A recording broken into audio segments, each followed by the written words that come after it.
global economy, many companies do business overseas.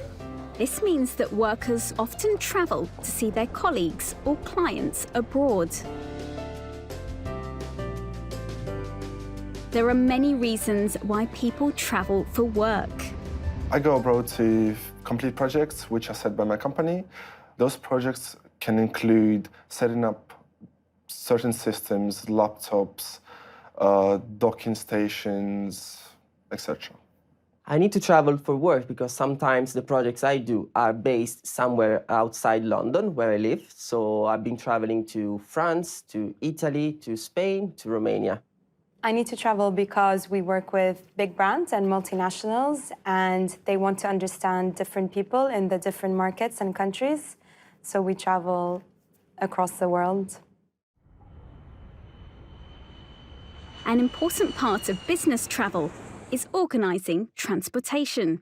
When people travel internationally, they often fly, though in some cases, taking the train is an option. I travel for work once or twice a month on a regular basis. I tend to fly short haul, and I use 2 different airlines.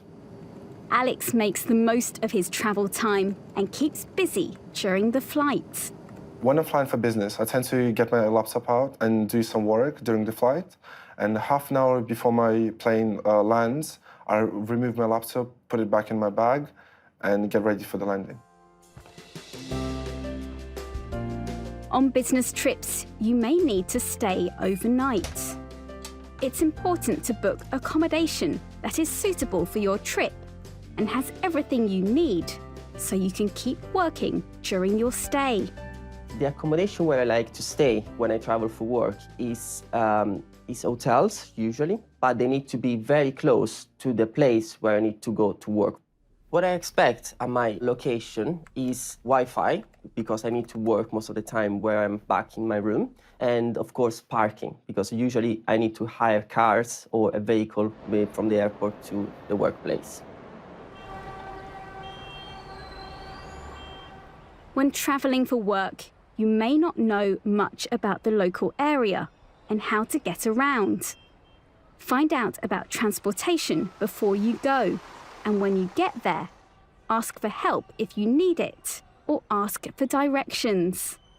When I have to go from a business meeting to another meeting, I either use public transportation, because it's a really good way to mix with the locals, or I use a ride-sharing app.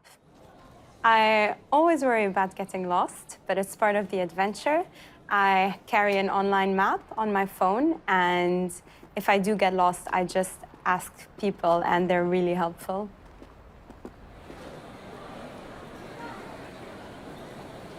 Even if you've planned ahead, things can still go wrong. Your flight could be delayed, or there might be a mistake with your hotel reservation. It's rare, however, to find a problem that cannot be solved.